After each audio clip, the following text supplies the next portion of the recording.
Hello, everybody. Good evening. This is Dr. Rao coming to chat with you on a topic just popped up this afternoon. One of my friends was discussing this. So I thought I will give a little share on this. Uh, Actually, it's a big topic when you consider yoga, the chakra system in yoga, the energy is connected, and the number of stories that are spread about this kind of energy and some of the harmful effects imposed on people because of the people who really do not understand this kind of lure people into this kind of practices, which can be difficult to tolerate. Some people become psychiatric patients. Okay, so I just want to tell you what my perspective was, and very soon in the beginning of practice of my yoga practice, this thing has come about, that you'll have extraordinary powers and you'll be superhuman, you will be doing a lot of things like that, right? But then I had the fortune of very wise people telling me that that is not what you're going to go for the yoga fulfillment, right? So they said, stay away from those powers that are said to become with this kind of awakening. So that worked well for me, very well worked for me because I didn't fall for the, these claims that people were making, right? But the energy is real. Awakening of that energy is real, and also that requires basically three things.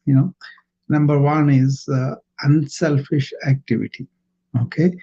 Number two is regular physical exercise. Okay, you have to knead the body, and the third thing is uh, you get to keep your mind fresh and absorb new things about spiritual um, mm, we say knowledge, something like that. Okay, so so reading and knowing and exposing our mind to different new things. That was what it is, right? So that was there all the time. Um, but there are six chakras. What they're talking about is these sixes are intimately connected with energy, and according to your unfoldment of your psychological or spiritual development, each one is kind of transcended, and you go to the next chakra. That's basically what it is. So there are six chakras. Are the bottom one is the Muladhara, that is the root, and then you come to the Swadhisthana, and that is around the genital region and all that, right? And then above that, towards the umbilicus, you come Manipura, and then around the heart, it is the Anahata. And when the voice and throat, which is Vishuddhi. And then in the middle of the eyebrows, and this Agna. It's like a third eye, right? And the final one is Sahasrara. Okay, each one described. Each one has so many cards are associated. Each one has all those things really do not make much sense to the modern man. But what makes sense is, suppose you are concentrated on the base root Mooladhara, then you are only involved with eating and sleeping and procreating. That's it, right? But then the next one is really involved in energy of the libido, which is the sexual energy and all of that. So you really procreate and then as you are settled down, you take birth and you get education and all of that. Then you come to the next one, which is called Manipura. It requires a lot of energy to make your career, to make your way in the world, right? That's what it is. And then as you come to the heart chakra, you are no longer working for yourself. You can expand your heart for the welfare of the other people and all that, right? So that is there. And then after you have opened yourself up and you are loving and you're accepting everybody and everything else, and then you come to the next one, which is the throat chakra, which is Vishuddhi, where you kind of learn through the speech, from the thinking to the speech, you kind of relate very well to the world and all that, you know. And then when you come to the Agna chakra, that is where you have a different perspective that is transcended the ego, that is beyond the self-centered activity and all that, you know. So that kind of things are very good, you know. I have a guest on my wisdom app. Let me see who that is and talk to them. Asif Khan, I think.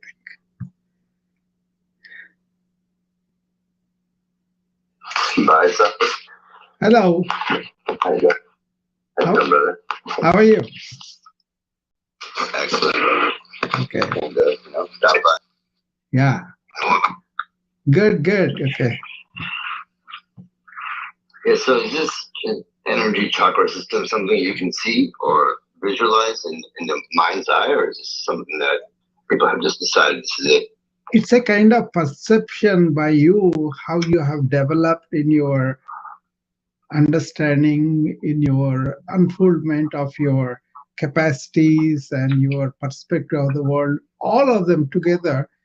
Suppose you are a heartful, very kind, very accepting people and all that, that means your heart chakra has opened up, you know.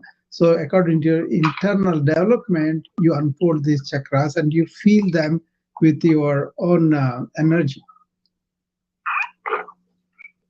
Suppose you are not like that, you are like a don't care about other people and all that, then the chakra won't open up, you know. So it's a kind of how you develop, how you understand the world, how you are related to the world, is your chakras will open up too.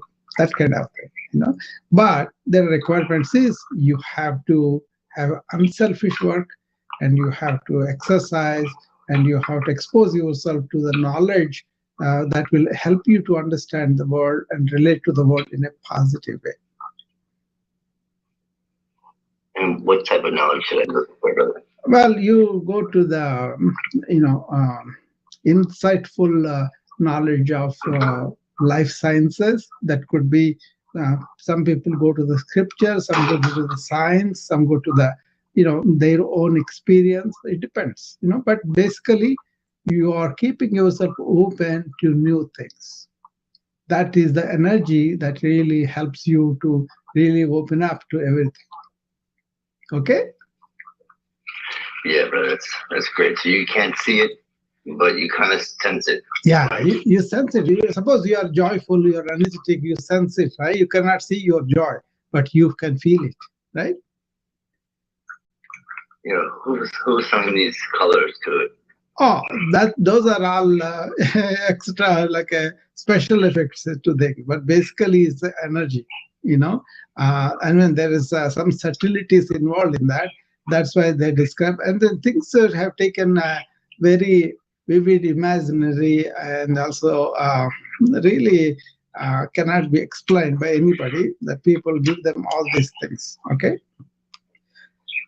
Yeah, there's like some meditations where you go to like a fountain and you put each chakra in there, you clean it off, and it starts spinning better. Yeah. And you put it back in, type of thing, Yeah. So I was wondering if some people actually seen this, or if they're just making shit up. Yeah, see, your mind can project several things. You can experience as though they're like a real, But actually, in meditation, what should happen is you should be transcending this mind activity, so that you will touch the deep inner energy that is very, very, very nourishing to you.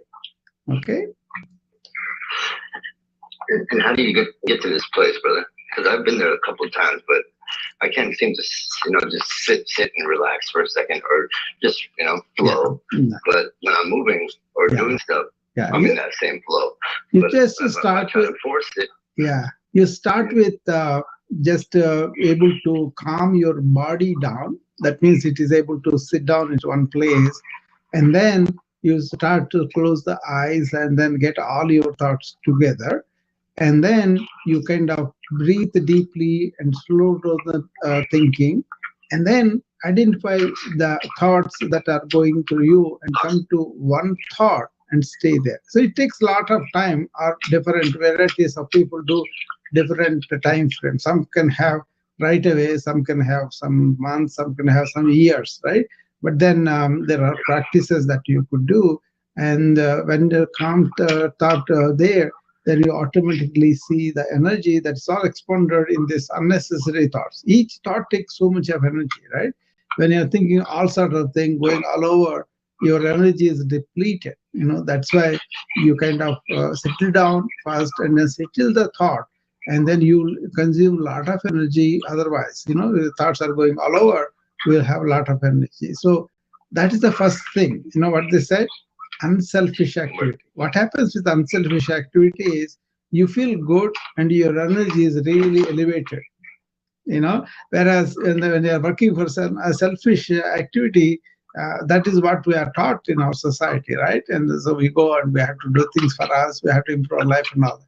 But then people remain there, they don't go beyond it. After your body needs your food and shelter and all these things are there, then you have to open up and say, what else is there in the world? What else I can relate to people? How can I accept them as they are my own? That kind of thing helps you to conserve a lot of energy. So how you develop your own body, your own mind, really helps you to go to the higher and higher centers. So you can start with where you are, and then suppose you are not able to sit down, then you can just stand up and take deep breaths and calm yourself down, and then sit down. Or people have different religious ceremonies and they do, and they can do them too, but they have to get out of them afterwards. They cannot be stuck on them. Then you can be not related to everybody, you only your particular groups. That will be divisive energy. So what you want to do is first accept everybody, be unselfish in your activities, and then work on your body, work on your mind, and then slowly these energies, you can see they are opening up. Yeah, I'm unselfish, but then I'm selfish in certain things. Yeah. So I'm not sure what I am now. This is. I'll hold the door for everybody. I'll give the last food to somebody. Yeah. But if it's about my knowledge and my growth, you can't. If someone deterring me from that, I'm out. Okay. So it's a kind of, what it is everybody has the need for food, shelter, clothing, and all that, right? That is something to survive. That's okay. But then when it is done, everything for me, I'm going to take from other people, then that becomes really against this kind of energy unfoldment. So a lot of people have this kindness, gratitude, and reaching out to other people and all that. So the more they are established in their inner nature of divinity, the more these energies open up. So people with study, with understanding, they kind of go into those kind of higher chakras where it happens automatically. But to be unselfish is something of a value that ancients had, because they said there is no agent, only my compulsive divinity comes out in all sorts of things. But in a modern person, what we have become more self-centered, right? We don't even know, because before we know it, our family or our culture or our schools, they breed us into us, and they allow us to develop an ego too. And these processes are basically to transcend that kind of ego development. So if you understand that, and you don't want to be egotistical, you don't want to be self-centered, automatically your higher energies are opening up. And then you'll be able to deal with yourself better. You can sit down and meditate and then explore deeper consciousness of your own body and your own mind. Make sense, Khan?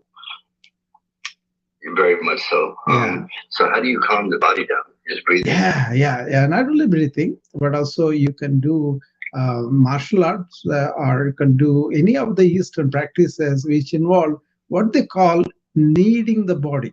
Like we knead the bread, to kind of push it very hard, right? Several times. Like that, you have to knead the body, and the tension that accumulates because your psychological tendencies, that all will go from the body when you really put the body to good, important exercise. If you combine with the breath, it will have more nurturance, so it will come out pretty good. So to be still, first start with really aerobic exercise or good stretching exercise like yoga, pilates, or martial arts, and all that. And then, along with the stretching, try to deep breathe. Okay, so that calms down, and then you can calm down the body and sit down. And especially when you are stretching, be aware of the stretch and breathe into it. Align your body, mind, and breath. Then body will settle down. Otherwise, if your mind is saying, I'm going to run, I'm going to breathe, I'm going to catch the bus, then you cannot sit down. So you got to make arrangements, all of that. But then determine, okay, this is important for me, especially in the morning, as if you do in the morning, calming down your body, calming down your breath, calming down your mind, it will carry through the work, because our work environments are pretty, they induce more hurry, more anxiety, and all of that. So that's why in the morning, if you prepare your body and mind, you can handle these work better. You know. Yeah, because certain situations call for like a conformity. Yeah. So you're not yourself. Yeah. So those situations, if I get into them too many times in a day, then I'm done. Something bad is going to happen. Very, very true. That is what happens. People react, and then at the end of it, so what is those days, reflect on them. So don't let them go away. Just reflect on them, understand what triggered you, and then having some insight into that, you can let it go. And slowly, after a few days, you'll be able to really let those go, and then you will see yourself in the situation you are doing that. Once you have that insight, then you won't react automatically. You will respond. You will be cool, let the other person do whatever, but then you will be reacting according to the situation with your intelligence. Not with a automatically reacting from the reptile body. You are now reacting from the higher body of yours, where it is the nobility, really accepting to understand the situation, benefit or doubt to the other. All those things will come when we are not impulsively reacting from our reptile body. All this comes because you are practicing to be silent, to be in the moment, to be really non-reactive, but responding to the challenge of life.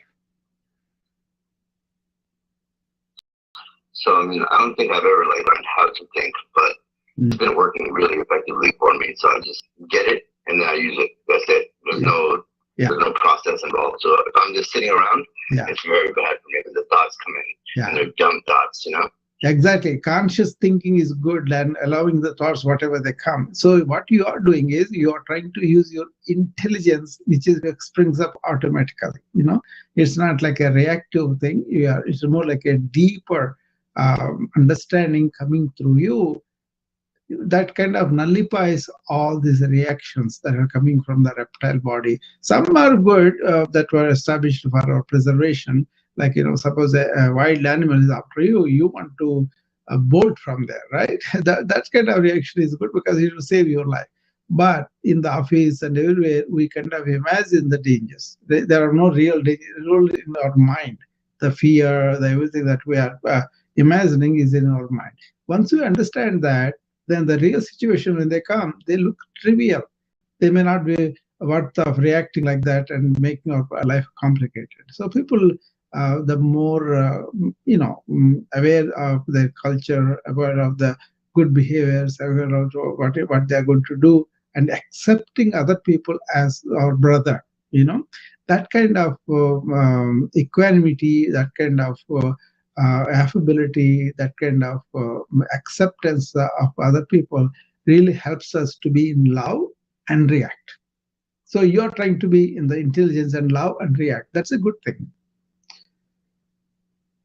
Okay, so I'm doing it right. That's good. At least I got that part right. Yeah, okay, you got that part right. I'm trying to focus my body and get into this meditation because I feel like that's the last step. Yeah. Because I need to like lay down to do it. If I'm not laying down, if I'm sitting down, then no, that's good. That's good. Actually, Shavasana, dead bird pose, is done by laying down. So if you do that, actually, it's a very good thing. After whatever exercise you do this dead man's pose on the floor or on the bed. That's a very good thing for you to relax better. The whole body, along with the mind and everything, relaxes, and that's a deeper relaxation. Helps you a lot in the long run. See some of my videos on the Instagram. One of those videos will have this dead man's pose, and you can understand that and do that and see the relaxation in 5-10 minutes. If you do that, that goes a long way. Whatever exercise you do, after the exercise, just try to relax this way. Yeah, so I usually play basketball or something like that. Whatever. You can play basketball, you can get anything, any physical activity that has all the movement all over, like dancing or like aerobic exercises. They're pretty good. Okay, you can do all of that. Asif is coming back. That's good. Yeah, that basketball playing is very good, Asif, because it has movement all over. Okay, body is bent all sides and then moving. That's a very good one, right? Dancing is also very good that way. And but if you want something safe or something prescribed for you, it's better to consult a coach or health coach or anybody.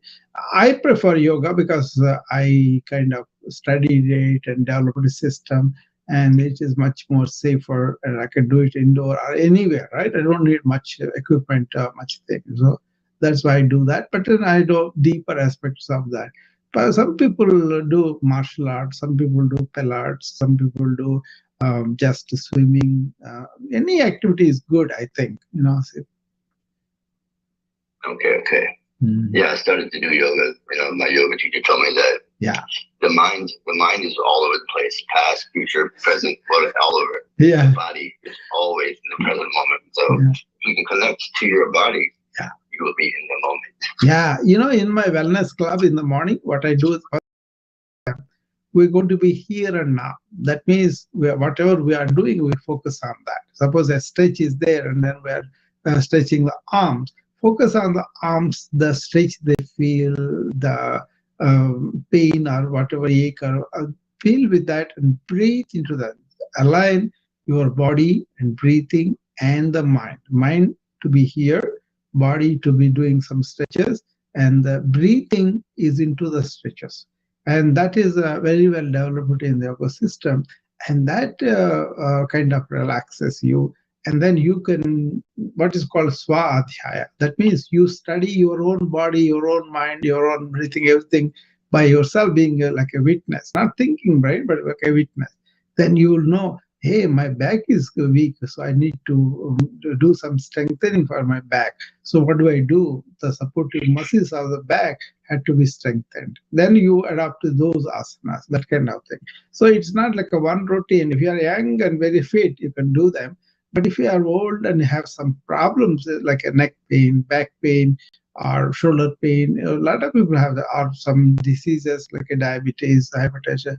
So we have several customary exercises we can prescribe to people. Okay.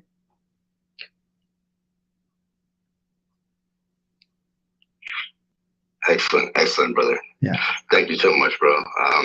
I don't know how you did that, but you explained it in a way that I can understand. Yeah. So it's brilliant. Yeah. Thank you, brother. Yeah. Thank you, Asif. Thanks for coming up. Yeah.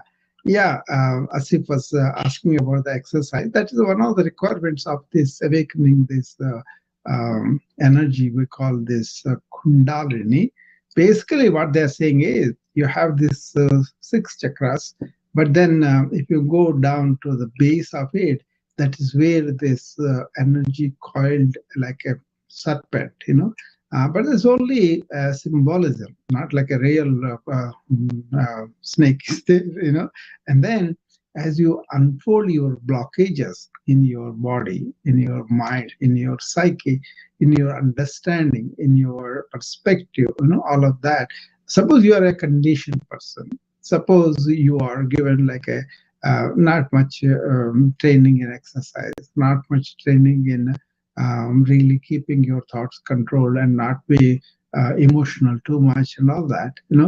You will be exercising and releasing those blocks. At the same time, the subtler you go, the deeper you go into your muscle structures and body, and you will find so many blocks there, right? And once you are working on that, this energy that is already dormant in you will wake up. Suppose you have a harmonious relationship with your colleagues, with your family, with your loved ones, and you will enjoy a very good energy, right? Suppose you have good understanding about the things that are going on in the world. Your perspective is really understanding and then really accepting, and you can deal with the weather changes. You can deal with other things.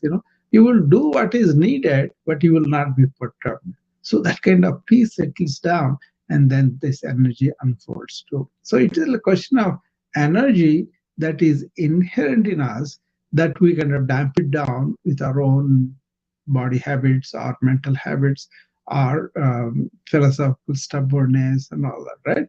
Once you have opened up and you're open to the energies of the universe, and your energy also goes up.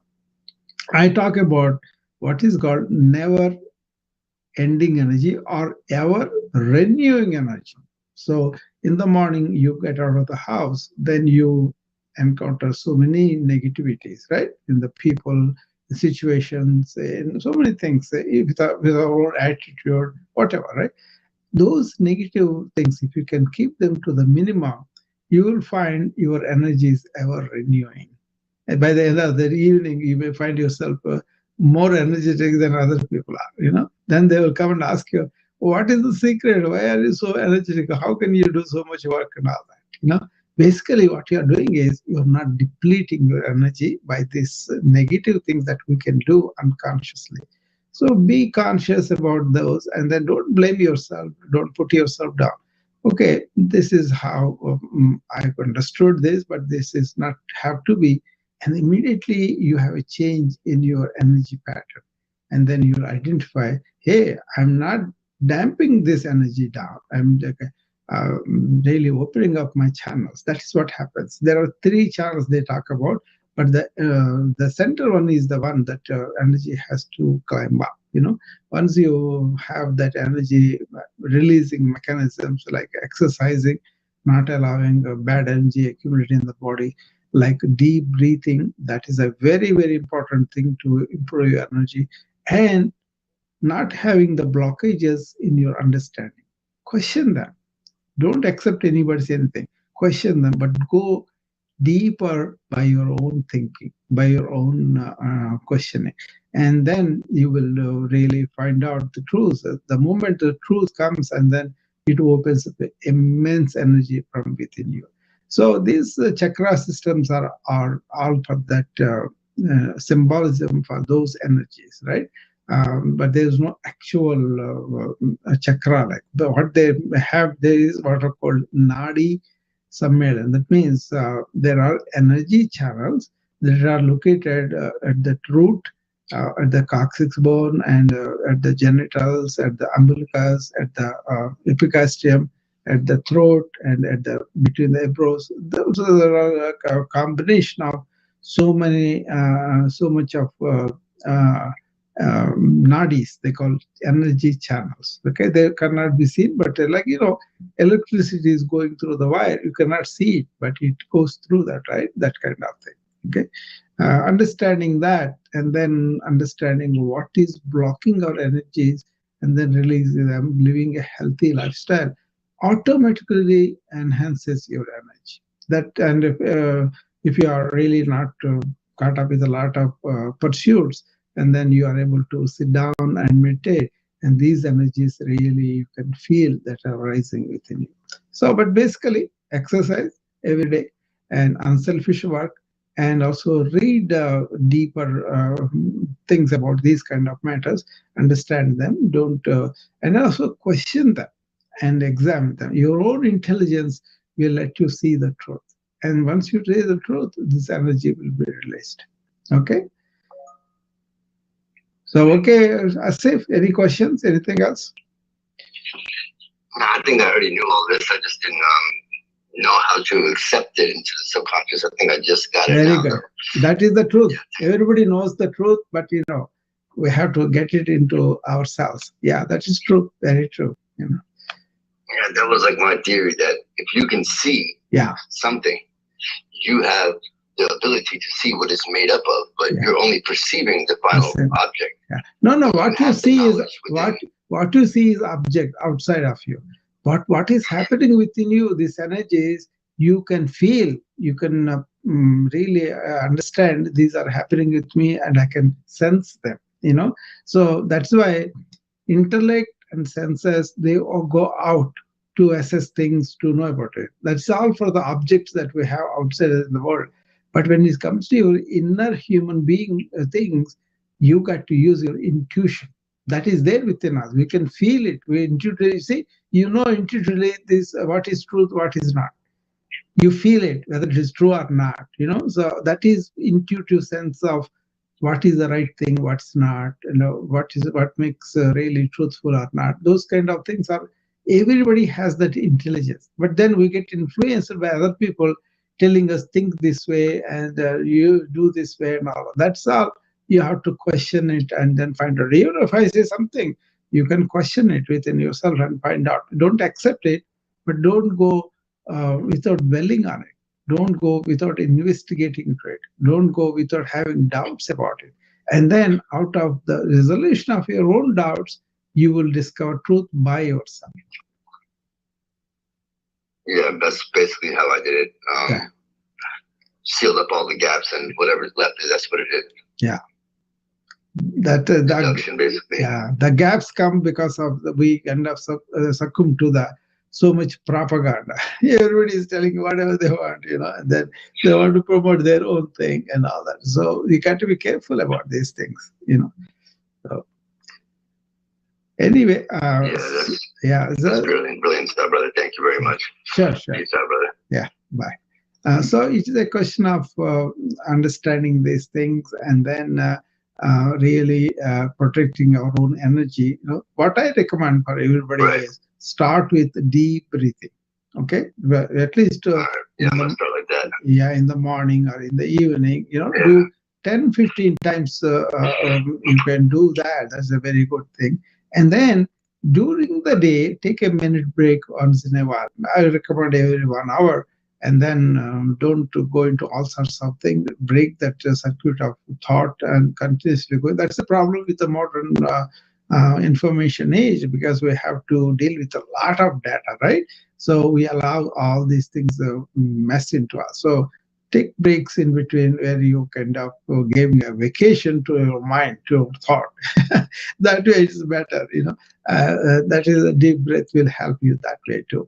And then always nutrition, activity, sleep, all these are parts of nurturing ourselves. If you do that, and then if you understand these things slowly, as your understanding, as your psychological perceptions, as your ability to see the things that are beyond thought, these energies from within you will wake up. But the thing is, most of the people want something for this to happen. No. Because you are such a way, you have purified yourself from within, these energies come out. Okay, so, but we should not be doing just to awaken this energy and do something materialistically better now. That is really the wrong way to go about this spiritual stuff. You do them because they are the universal truths. You do them because they are good for everybody too. And you do them not to gain something, but to enhance your own understanding, your own doubt clearation. That way you have to do that. That's why if you accept somebody, then they're accepting the propaganda by them. But if you listen to somebody and then do question and examine it, and then when you find truth by yourself, then you accept the truth because this is the truth, and that is really nurturing and also helps you to go ahead in the life. Okay, so I plan to do this short talk because this is a vast subject. You can go discussing this at length, so I see some people are there. I don't know anybody else wants to come up on the wisdom app, or Lois is there. Lois would like to talk about this, I'm sure. So. Okay. Thank you so much again, brother. Sure. Talking to you like always. Yeah. Nice seeing you. Keep it up, brother. Yeah, nice seeing you, Asif. Be inquisitive and investigate on your own, which is good for you. Okay. That's the way. You can tell me there's a wall there, but I gotta go check it out for myself because I don't trust you, bro. You're a dummy. Yeah, that is the correct way. Otherwise, you'll run into the wall and fall down. So you got to check it out yourself. Yeah, exactly. Yeah. So I'm gonna break through that wall and get around there somehow. But yeah. Okay. So it's a work in progress, brother. Yeah. Thank you again. Yeah, very good. Okay, nice. So I know him. I have talked to him before, so I know him. So anybody else has any questions, you can come up and I can have a dialogue with you instead of me talking. There's somebody coming. Let me see. Oh, my friend Lois. Okay. I like to talk to her. She's a liberated, enlightened soul. That's why. Hi, Lois. Hey, Dr. Ra, how you doing? I'm doing very good. How are you? I am most excellent, man. I'm most excellent. I see you talking about the chakra system. Yeah. This is something they need to teach people, period. Yeah. Everybody needs to know that they have an energetic body. They don't just have a physical body or emotional body or a psychological body, but we also have an energetic body. Yeah. Okay, and then because if we know that would help us so freaking much, and then we would understand some of the crap that be going on because of how energy works. Yeah, the subtle body, they be said because they think it's all solid. You can something see and all. You cannot see energy, you feel it, right? Yeah, you can actually feel the energy surging in you when you're actually doing things. When I'm meditating, I actually allow the energy to surge through me. When I'll say love, and then I'll vibrate love. I'll say a gratitude, and I'll vibrate gratitude. And each one is a different sensation that goes through every fiber of my being. Okay, and then I raise it up, and then I do certain arm exercises to even further circulate that energy. See, what happened with this energy chakras, Lois, it was true that some of the extraordinary powers come to certain people because they were very true to the life, and they were pure within and all that, But then a lot of people were lured with promises that are not really true. Not everybody can do that. You have to understand them for what they are. Unless you grow in understanding, you can never be able to do this. So they're kind of, as a physical thing, you can do that. That's not true. That's why I kind of warn a lot of people, because we have seen patients who are really sick, almost like a schizophrenic and they were hospitalized to psychiatry because they couldn't understand when they were, and then there are so many dangers of that too. And also yoga itself tells you, but awakening of these energies is not the goal of yoga. It is like merging with the universal self is the yoga. And that is having lured by these energies and getting caught in them is like you are not going to a real path. Right.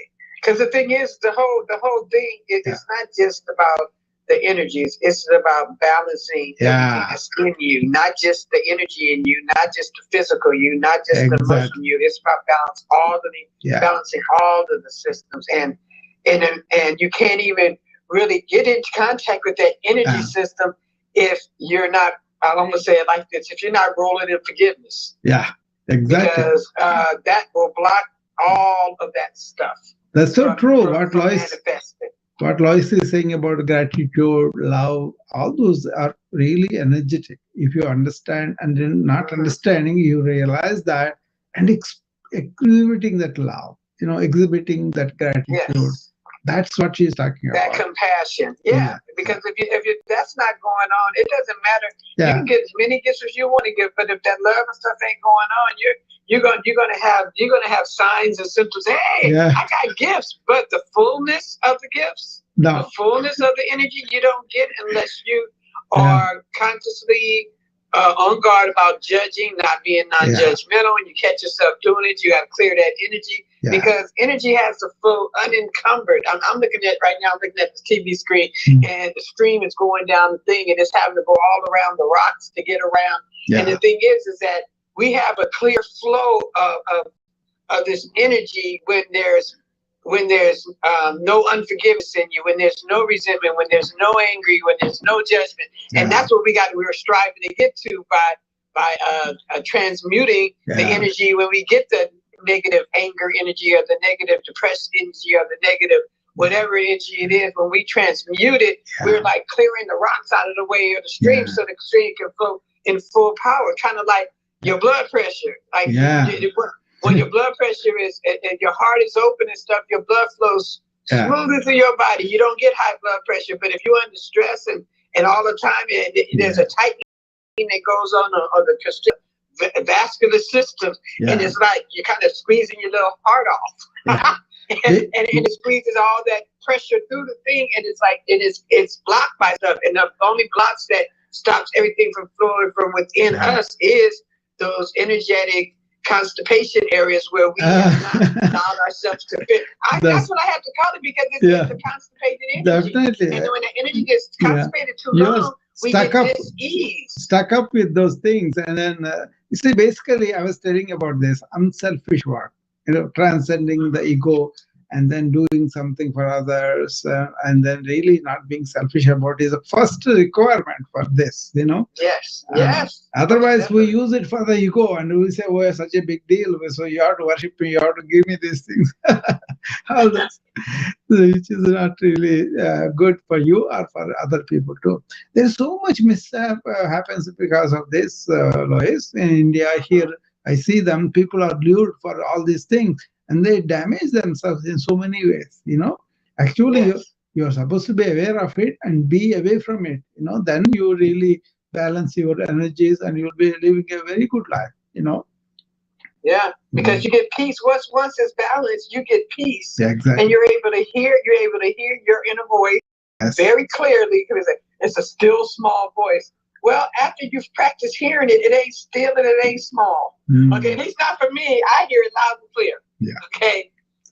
But when I wasn't clear, when I wasn't clear, when I had all that constipated energy in me that was causing all those disorders and diseases, 46 different diseases in my body, I wasn't hearing clearly, and it was a really subtle voice. But now that I've cleared the rocks and then excavated and dug up, though I didn't dig it up, I let it come up, and then I handled it as it came up. Like when I got triggered, I didn't go looking for shallow parts of me. I let my shadows get triggered. When I got triggered, I recognized, oh shoot, we got to clean up on our too. Lois used a very good term there. Shallow parts. Parts. That's a very important thing she's pointing out. If you are identifying with your shallow parts, that is basically egoic, selfish, and unkind, and all that, those shallow parts are there within us. When they wake up, be aware of them and then go beyond it, And that itself, that constipated energy she is talking about, is released. Well, you know what? Because I found that I had friends. I had a friend who had cancer, and I was working with her for about 6 months. For stage 4, and when she did her emotional work, clearing up the the energy in motion, the emotional constipation from the resentments and the hatred because somebody had killed her son. When she let go of all that stuff, she was healed. Exactly. She was completely freaking healed. It was kind of like she went back to the doggone the doctors, and they did the test, and they said you're in full remission. Okay, and she's still alive. But she had to clean. She had to do some cleaning. That's why I love the whole Pono.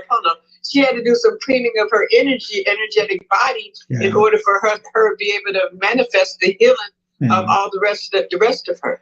You know, I saw now this. That she let go of the resentment, the cancer Yeah. had nothing to feed on. You know, Lois, I've seen this in my cancer patients, what you're talking about. Because cancer had nothing to feed on when she did her work. Yeah, there were some women who were depressed, and then most of those women developed a carcinoma of cervix, you know. But when they treated that and also treated the depression, they didn't have any remnants of cancer. That was one case. And the other thing, other study I saw was stage 4 breast cancer. Women are going to be dying in a few months. But then what they did was they made them very adventurous. They kind of arrange some retreats where these women can go and then kind of have this between the hills, the rope is there, they go adventurous, all that, you know, that kind of adventurous activities they made them do. And then these people regressed in their cancer. They didn't survive, but then their quality of life was much better. Yeah, and the quality of life. And then I have another friend who didn't survive because this is what happened. She cleared the energy. She started putting in the right nutrients into her body because I had her making smoothies so that she would get into bioavailable quickly when she ate her vegetables because she could barely eat because she was on chemo. Okay, so drinking her green smoothies and all that stuff with the stuff that helped fight cancer in it, and she was able to heal. But when she got cleared, she went back to the same old bullshit, and then she died. Okay, so once you start heading in that direction and you get healed of the stuff, you can't go back and do the very same thing that got you sick in the first place, so you don't get sick again. Yeah. And she was embarrassed. She didn't call me. A friend called me. She said, "Lois, you know Kim is in the hospital." I'm like, "What?" "Oh yeah, the cancer came back 2 weeks ago. She didn't want to tell you because she was embarrassed." And I'm thinking, what the hell? And be embarrassed, call me. Let's get this back out of here. Yeah. But she accepted the fact that she was just gonna she would leave, and she died within a few weeks of that. But the whole thing is that she did the right thing. She cleared it. When she cleared her energy, it cleaned up. But when she was back to doing the same stuff, thinking the same way, and everything, all that stuff came back. That's why having the modern treatments are all fine. But also have this harmony within you, outside of you, with your family, with your conclusions, with your philosophies, with your religious, whatever traumas you have gone through. I think that much more easily done when you take a practice where you are relaxing, you are getting in touch with your inner self, and then you are able to really understand the world better and interact with the world in a harmonious way. Those kind of things are pretty good. There is Sonia giving you a lot of love, Lois. Wow, for me too. I was looking at the phone. I'm listening to you and I'm watching this creek because I'm looking at this visual, watching the creek with the rocks in it. And that way, as you're speaking, I'm thinking about how this water is going in between and around the rocks because the energy is going to keep flowing whether we try to stop it or not. Whether these rocks on this picture that I'm watching are in the stream, in this creek, they're not stopping the flow of water. They're just they're stopping the force of how fast it can flow or how high the velocity it can get because the rocks are in the way. And that's what we be doing when we hold all that put all that bullshit inside and get constipated with all that emotional garbage that we holding on to from childhood. And it's like this creek right here. All these rocks are in the way of the water flowing the way it naturally wants to flow. Yeah. But it's still going to make its way around. You're still going to live, but the quality of that water coming through there so slow is not going to, you know what I mean? It's the flow. You want to get the pure, unencumbered flow. No, you remember Bruce Lee said, "Be like water, friend." Yes. Yes. Yes. And I believe that because water is changeable. It changes its states. It can be frozen. It can be steam. It can be liquid. It can be vapor. Okay, it's constantly changing what it is, and it will flow around anything. It will bear a hole into something because energy just wants to fucking flow. Excuse me, but it just wants to flow. Yeah, exactly. And whenever we hold ourselves hostage by judging stuff and hold ourselves hostage or hold somebody else hostage just by judging them. Yeah. We're impeding the flow, like these rocks on this screen that I'm watching. I like to watch stuff like this. This is an important thing that people have to learn about is how you think. And if you are thinking constantly without being aware, that thinking itself takes so much of energy. And that's what it is. A constipated thought means that you are stuck in one thought and you're not to come out of it.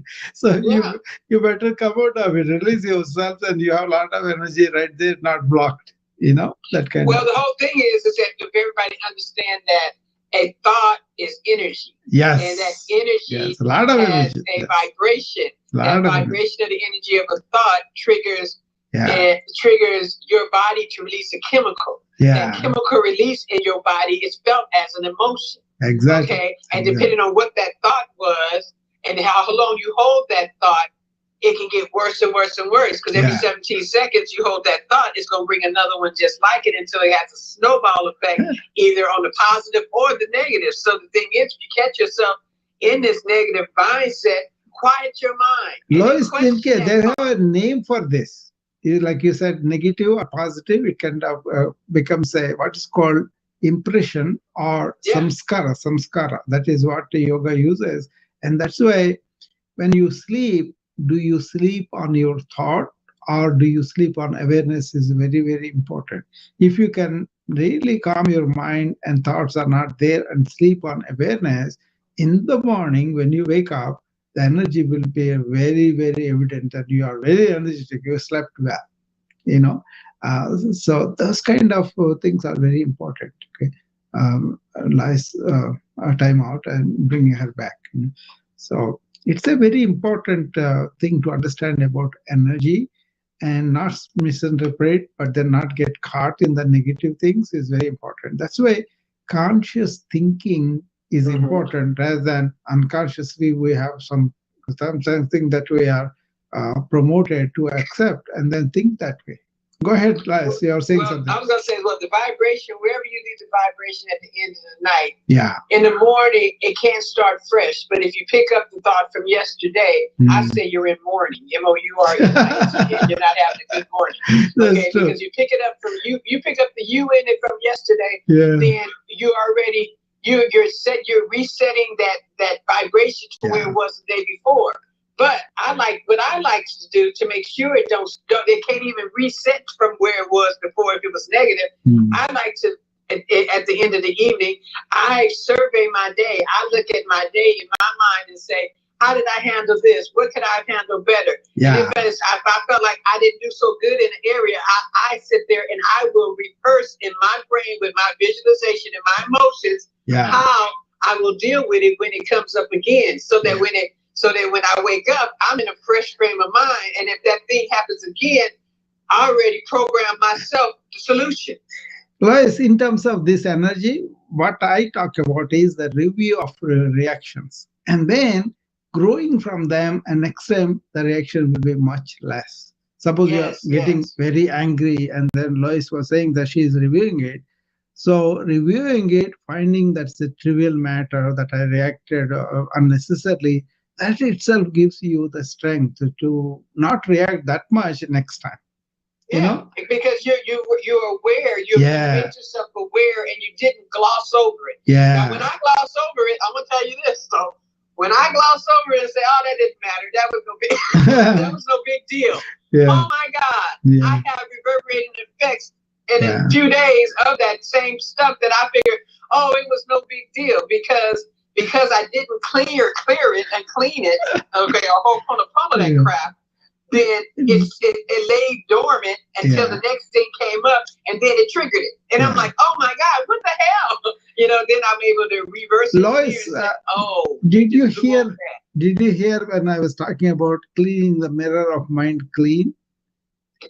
No, I didn't hear it. I didn't hear that part. I came in when you were at the end of the conversation. No, not here, but in the previous talks also I talked about it. What it is it has got to do the vacation. For me, vacation is every day I vacate my mind completely. Yes. What you're talking about. And that's what you're doing at night when you're doing what I just said. Then you are on vacation. All this shit yesterday. You're not going to sleep on any anger or any resentment or any, oh, that happened and I don't know how to deal with it. No, I'm giving it all up. I'm surrendering it. I'm allowing it to be taken from me. And if I need to pick it back up, I'm asking for clarity, and I'm trying to make sure that one is paying attention to my thought life. That's the biggest thing, and being aware that if we're not paying attention, we have over 6,000 thoughts in a day. Over 6,000, and we can bring any thought into captivity. We can think about any of those things, but we can also just observe them and let them go.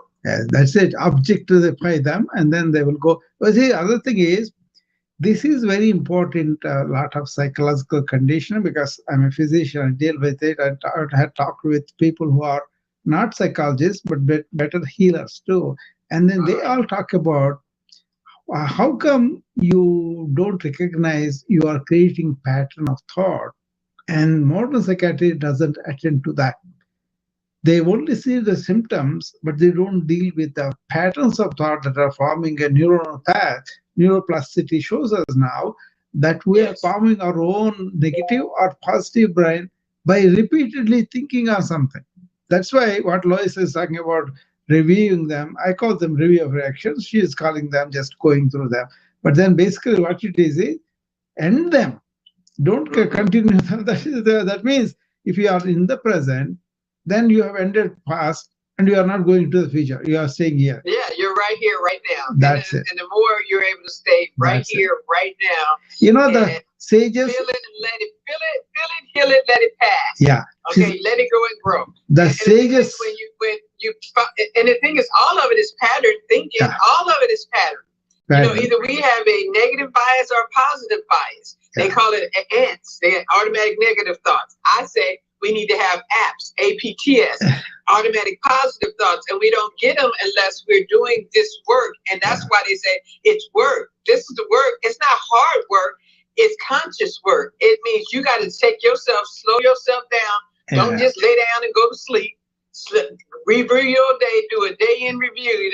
Like a life review. I will tell you. I had to do a life review, and I would show my life.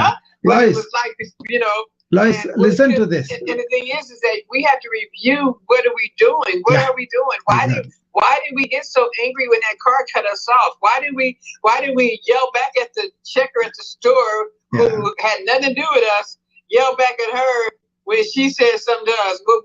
Where's all this coming from? Where's those funky feelings coming from? That's some type of way feeling. And if we get in touch with those some type of way feelings and trace them back, we're able to pluck them out at the root, and we're not just treating symptoms. And that's why I had to stop doing therapy, because they wanted me to continue to listen to the people's problem every week after week after week after week. And I'm putting the people in and out. And then saying, oh, well, you need to do nothing. Like, no, they're fine now.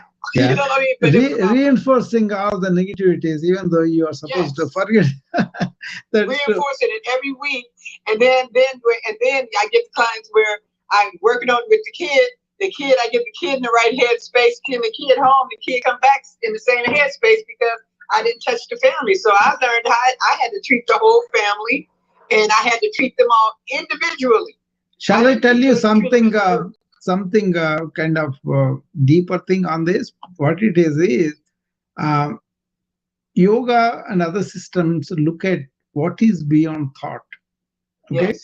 So once you are beyond the thought, you are in that silent self of ours, and that is the awareness, they call it. Once you are in the awareness, then you are always paying attention to that. And from that attention, silently you can speak about these things too. Whereas if you are in the thought, this is all noisy. What we do is consciously, if you are thinking every day, then unconscious things are not coming up. You are really staying in this energy of awareness and speaking consciously. And because you're doing it intentionally. Yeah. It's a difference between doing it intentionally and letting yourself grow haphazardly. We're going to grow whether you want to or not. We're going to grow. Okay? We're going to grow either haphazardly, which is in the word, haphazardly, where we're not paying attention, or not trying to pay attention to being aware of what we think, and we're aware of our surroundings, and we'll grow haphazardly because we'll go through some crap. You see, that intention is not but a if thought. We actually intend, we got set an intention. I'm going to grow, and I'm going to do my best every day in this process. It becomes very easy, and then we'll rewrite as we write a new program. As you know, they did a study in 2020 where they studied the thoughts, and that's why how they came up with we have over 6,000 thoughts, because every time we have a thought, it created on the electro, whatever they did. But I forgot what machine they used. Listen to this, Alice. You see, as a scientist, I had to deal with the thought to learn things, to understand what was the experiments and all that, right? That was fine. But when it comes to this intention we're talking about, attention, that is not the thought. That is our inner intuitive self. Intuitive self that has that intention. Then people mistake, we have to resolve our willpower. It's not that. It is your awareness that I have some energies beyond thought. I can use the thought for external things, that's fine. But when it comes to our own inner, emotions, inner inklings and all that, if you are on thinking about it, what happens is they get solidified. That's what Lois is talking about, constipated thoughts. That is really true. They get stuck. And it creates more. The study showed that a worm is created. They called it a worm. So a thought worm is created with every new thought. And then when you hold that thought for 17 seconds, the worm grows bigger. And it grows bigger. I think Sanya has thought, and it grows bigger till it forms that nerve synapse and then makes that connection. And then you're wired for it. Lois, Sanya is on the queue too. We'll allow her to come and say her piece, because she was doing a room on this earlier. I couldn't go there, but I want to know what she thinks about all this. Who was that? Sanya Sundara, our friend. Sandra. Okay, Is she in here now? Yeah, she's here. I want to hear her. Let me get off. Okay. Sandra, I know I'm putting you on the spot. Please come up, my sister. All right, I'll talk to you later, Doctor. Yeah, sure. Okay. Lois is wonderful. She's always on the ball. I like her frankness and. Hi, Dr. Rao. Sanya, how are you? Good. Yeah. So I'm glad you kind of opened up this talk.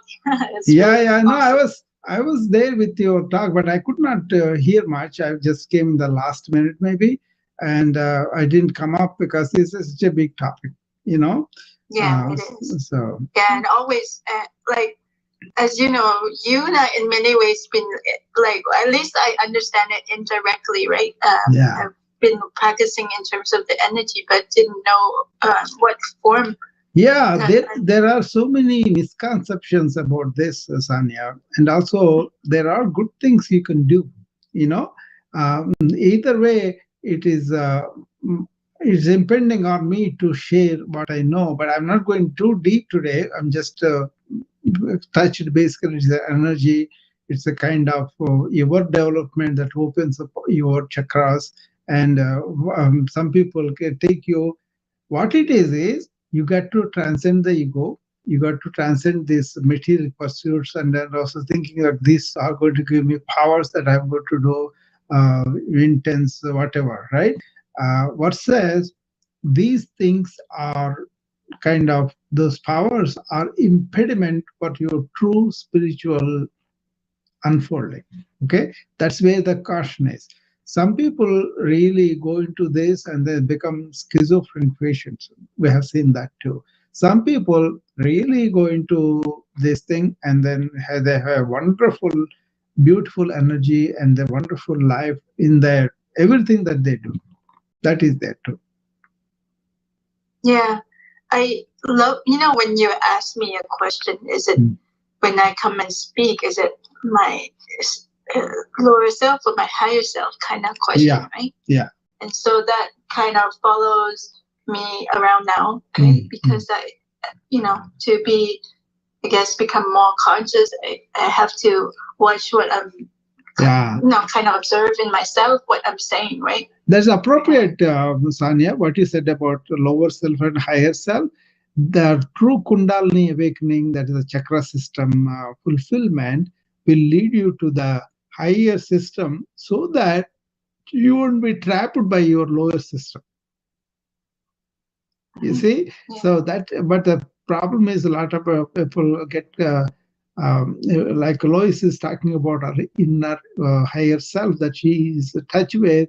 That's why she could really see all these constipated thoughts and everything, and allow the her energy to unfold the blockages. You see, like I don't know, you heard me in the beginning. I said 3 things are required for to really achieve the fulfillment of these energies. You know, one is unselfish activity. See how many people are doing unselfish activity in America. See, everything is for something transactional, right? You got to be beyond that, you know. And second thing is you got to really exercise regularly. That means your body, your mind, everything has to be really optimum shape, right? And then you will not have these bad energies come through you, you know. And the other thing is you got to study new things, expose yourself to the new energy comes from opening up your mind. Okay, that's where the study is important. Study doesn't mean bookish knowledge and accumulation of knowledge, but then understanding the truths about yourself and the world around you, and then discovering the truths. In that discovery is all new. You are not in the way. Okay, lots of people block them because they consider themselves, I'm a technician, I'm a doctor, I'm a software engineer, whatever their labels they do. If they get identified with that, then they're blocking themselves from other things that are coming to them as knowledge. Yeah. Makes sense? I understand that part too. Yeah. That's why the entire life around us is kind of encouraging ego development, encouraging selfishness, encouraging stuck up in whatever we think, I have to defend myself. All these arguments, everything that's going on are really not only waste of energy, really blocks you from your progress to the spiritual realization where you are one with all, oneness of all. Yeah, I'm just grateful for the things that we went through, and you know, certainly the opening. Like I felt like even more free each day. Like each, you know, something new appears, and that I wasn't focused on it before, but it just feels like that refreshing, that kind of like that gratitude that comes out in me when I realize that moment, right? Yeah. And I think you spend time with you spend time with somebody who is in that energy, so doesn't demand anything, but at the same time allow energy opening up your own inner things, you know, doubts and talks and exercise and being in the present. That practice of being in the present for that 1 hour is a huge thing. Remember, I said first breath. Now we are in the present. That's it. You know, unless something comes up, we usually will be in the present. So that kind of neurological stability and allowing the thoughts not to invade us is very important in the first hour of practice, or first hour of any day. You know, and also what you sleep on is very important too. Okay, this work patterns doesn't allow people to not to sleep on thoughts, but sleep on what is beyond thought.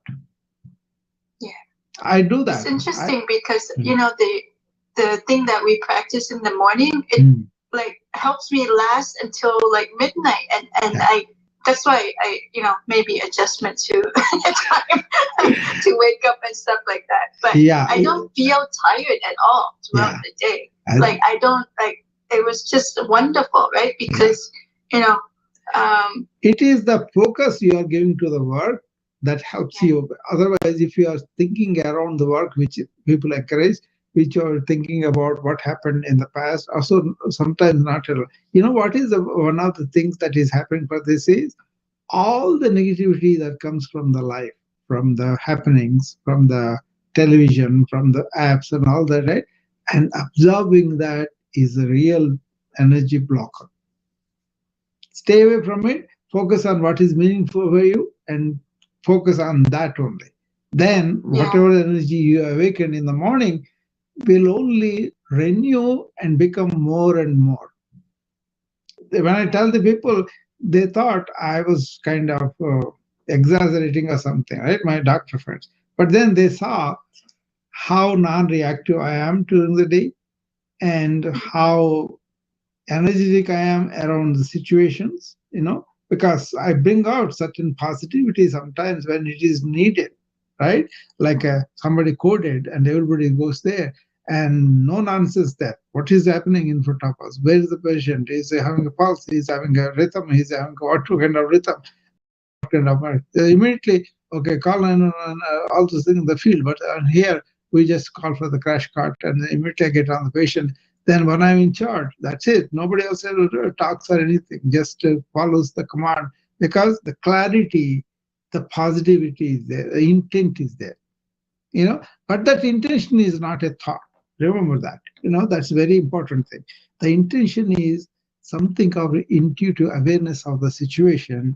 And from that energy, you are deliberating whatever you are trained to do. So, for example, Michael Jordan goes on the basketball, right? When he's shooting, he's in a zone. He doesn't attempt. He just automatically does the movement. That is being in the flow state. That happens to me all the time during the day. That's why I don't have to spend much energy in that flow state. Yeah. I just feel like I was just amazing for me because, to work like from the time that I wake up with yourself, right, which is 4 a.m. on our western side to until 12 a.m. in the morning, I'm still like alive, and this is kind of hard for me to come down.